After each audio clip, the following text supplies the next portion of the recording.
Welcome to r/MaliciousCompliance, where we share stories of people conforming to the letter, but not the spirit of a request. Thank you friends for subscribing to the channel, and for so many likes. The first story. Two colleagues decided to stamp their passports with an ordinary coin, and were allowed to pass through the border. The second story. I used my company's union rules to rack up OT and extra paid time off. The third story. Forced to attend a math placement exam. Argued with an orientation organizer for about 30 minutes, before they conceded I just had to attend. On to the first story. It just needs a stamp. Any stamp will do. This happened to my buddy back in 2000. He was working in Russia but living over the border in Finland, for a variety of reasons, namely security and because the company had some housing over there.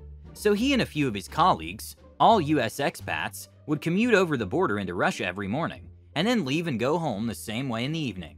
4 stamps in their passports each day, 2 in the morning from Finland and Russia, followed by 2 in the evening from Russia and Finland. This was post-Soviet Union but pre-9/11, so border security was strict, but not particularly modernized. So for example, even though my buddy and his colleagues got to know the Russian border guards very well, the Russians would still occasionally dig their heels in about odd little bits of decorum and bureaucracy. Lots of rigid manual processes, etc. Before we go any further, the one thing you have to know about Russian bureaucrats during this time period is that they love their stamps. Everything required a stamp, and stamps were required for everything. It didn't matter what the stamp actually, most stamps were illegible. It was more the ceremony of it, the hallowed process of obtaining it and then presenting it to someone. The right stamp could open a door for you, but the wrong stamp could shut it abruptly. The border control process was no exception. So one day my buddy and his colleagues were on their way back from Russia, but an errand that day meant they were closer to a different border crossing, not the one they used daily, where they knew the guards. Without thinking anything of it, they pulled their car into the queue at the alternate border crossing and got their documents ready. The border control guards were young and inexperienced and very risk-averse. They were immediately skeptical about this carload of unfamiliar Americans trying to leave Russia and return to Finland. My buddy's car was directed off to the side, and Russian guards with submachine guns slung over their shoulders ambled over to converse. After lots of furtive conversation amongst the border guards, they motioned over my buddy. He wasn't allowed to cross, they said, because he didn't have the right stamp in his passport. Which stamp is required, my buddy wanted to know. The guards were momentarily taken aback, but then they smirked and said, "We'll know it when we see it." Cue malicious compliance, and/or possibly international immigration fraud. My buddy and his colleagues piled into their car and drove a quarter-mile back down the road to a Russian gas station. They turned into the parking lot and pulled out their passports. Quickly grabbing a red Sharpie marker and a US dime, my buddy colored the reverse side of the dime, the side featuring the torch and the sprigs of foliage, being careful to leave a few areas unmarked so the wording wouldn't come through too clearly. Then they took turns mashing the Sharpie dime onto a blank spot in their passports, creating the stamp that the Russian guards would be helpless to resist. It worked perfectly. They returned to the border half an hour later, mumbled something about having gotten their paperwork in order, and presented the passports. The Russians glanced at the passports, noted the stamp which looked very red and official, and completely unfamiliar to them, and waved them through the border. They arrived home in Finland a couple of hours late, each of them with an odd-looking stamp in their passports that would befuddle and confuse immigration agents for years to come. The next story is Union CBA for the win. I previously worked a customer service and sales job that, oddly enough, was rep by a large union. Think truck drivers and Hoffa. The CBA had normal stuff in it about schedules, wages, time off requests, etc. Well, we were open 365 days a year, so there were shift bids for holidays. The way they were supposed to work is a manager would write the schedules for that day, including any off spots, since the holidays were slower. We got holiday pay regardless if we worked the day, and paid extra if we did work the day. The holiday bid was supposed to be posted in advance. I can't remember the exact amount of time. I want to say it was like 2 weeks. Everyone that was normally scheduled for the holiday had to bid. If it was different than your normal shift, too bad. But if it was your off day, then you got to have it off. I was lower in seniority, but the first holiday that rolled around was on my day off, so I'm like, cool, I'll be home. Yay me. Well, the manager that was supposed to do the bid was non-traditionally smart, and missed the posting date, and put the bid up like a few days before, and see my name on the list of people that have to bid. I asked why, and they're like, "You're lower in seniority than these people," and they bid it off. I pointed out the rule in the CBA. Was told I was wrong. I could file a grievance with the union if I disagreed, but the thing is, if your boss breaks the CBA, our union rep told us we have to follow their direction and grieve it later. So I bid and complained to the shop steward. She tells me she forwarded it in, but since it's so close, we likely won't have a decision before the holiday. Find out after from union I was right. Manager was wrong, but I got the extra pay, so there was nothing they could do. Fine. Following year, new manager and holiday falls on my scheduled day. I see the holiday bid. I've been there long enough to move up in the seniority list, and don't you know there's exactly the number of off spots for me to have the day off. Then I look at the bid list, and a coworker we'll call Bitter Brandy is now showing as one spot higher than me on the seniority list than me, when previously she was right below me. We were hired and started on the same day as each other, but due to technicality of me showing up for my interview before her and receiving my offer first, I had more seniority. Turns out she had complained about it, somehow convinced a manager in the union she was right, and got bumped ahead of me, and I was never told. I ended up being forced to work a second holiday, and now I'm peeved. I make it my mission to know the CBA backwards and forwards. I read it on every bit of downtime at work. I spend so much time reading it, one of the managers complains to their manager. I'm told not to read it on my break. I complain to the union. Union tells them it's the contract they signed. Not only can I read it on break, I can read it on the clock, as long as there's no work to be done. My studying time increases.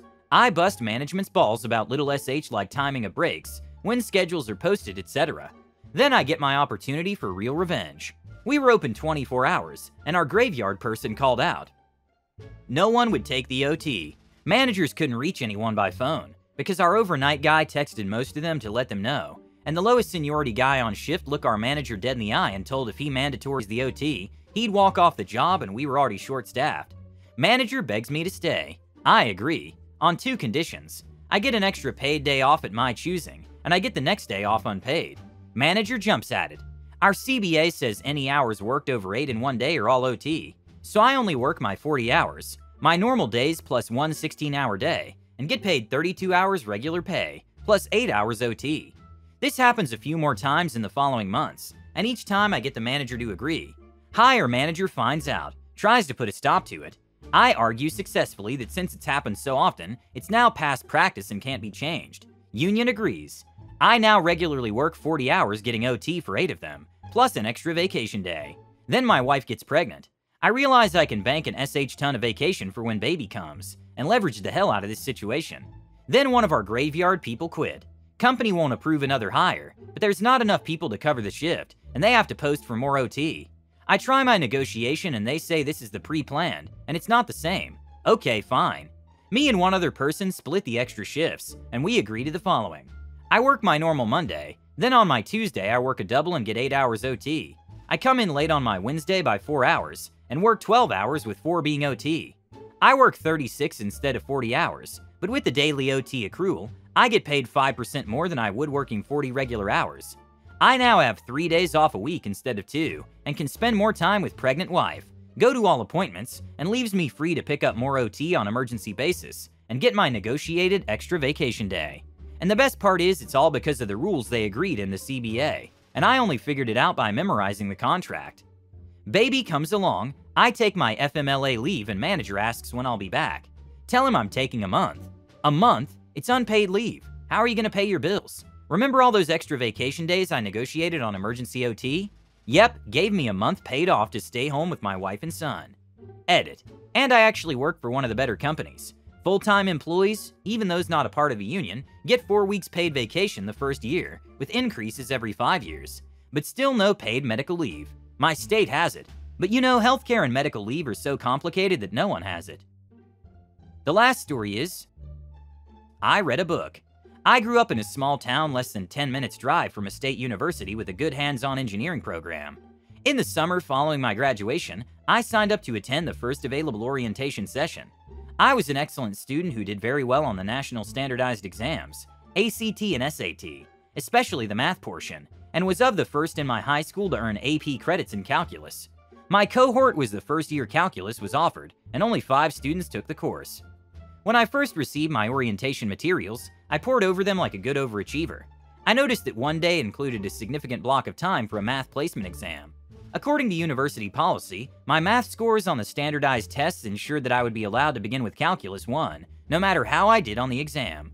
Moreover, I already had AP credit for Calculus 1, so I would start college in Calculus 2. I was very excited about the opening in my schedule, and hoped I could use that time to visit a laboratory or meet with a future professor. I called the number provided in the documentation to see what could be arranged during that time. The conversation went something like this. Me: hello, I just reviewed the orientation schedule and noted that because of my standardized test scores and AP credit, I'll start my freshman year in Calculus 2. I was wondering what I would be doing during the math placement exam time. Can I go meet a professor or visit a laboratory? Them: you need to take the exam to see what math you place into. Me, politely but matter-of-factly: it doesn't matter what math I place into, I'm going to take Calculus 2 in the fall. Them: okay, but you still need to take the exam to find out what math you'd place into. Me, now clearly agitated: you have 2 policies in place that ensure that no matter how I do on the placement exam, I can take Calculus 2 next fall. Them: yes. Me: so what's the purpose of taking this exam? Them: to see the highest level of math you can take this fall. At this point, I cannot let this point go. The logic fail is too much for me. I'm angry that they're wasting my time, and I've already developed a healthy distrust of authority. I'm also starting to believe that this is a money-making endeavor for the math department. Students take the exam, mess up on some math they haven't seen in 3 years, and end up taking 4 semesters of remedial mathematics before they start their 2-year calculus sequence. I'm having none of it. Me: I'm not taking that exam. Them, incredulous: why not? Me: you're too adamant that I take it even though I have no reason. I've earned the right to take Calculus 2 next fall. I'm not going to give you a reason to deny me that right. If I take the test and do poorly, I'm afraid that you'll force me into remedial geometry, and I'll take more than 4 years to graduate. I'll take responsibility to arrange appointments with my future department. I'm sorry I called and wasted your time. Them: if you don't go to the exam, your absence will be noted.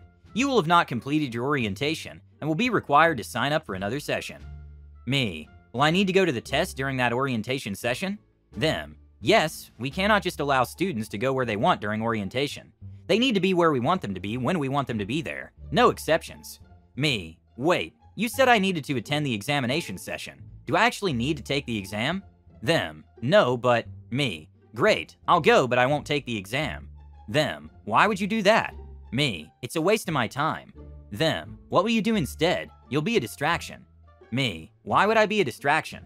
Other students are taking a test. I'll sit there quietly and read a book. This is long before my cell phones access the internet. After arguing with me a little while longer, the person finally gave up and concealed that. While I had to attend the examination, I was under no obligation to take the exam. They also mentioned that no one had ever questioned them on this before. When I finally got to the exam itself, the proctor, who had been forewarned, and later many curious students, who noticed me reading The Lord of the Rings rather than take the exam, all agreed that this university policy was stupid. The university eventually got a lot bigger and orientation became less cookie-cutter. I was assured that at the time, no one before me had or questioned the policy. I wonder how many students ended up taking extra semesters of math, because they were convinced that they wouldn't pass a class they had already earned the right to take. I'm now a professor. I actively discourage students from taking a minor, unless it means something to them. Do you really believe your engineering degree is more valuable because you took 3 extra courses and earned a math minor? You're much better off taking 3 diverse electives that are interesting and allow you to explore future pathways to success and/or fulfillment. Thank you for watching. Don't forget to subscribe and hit the like button.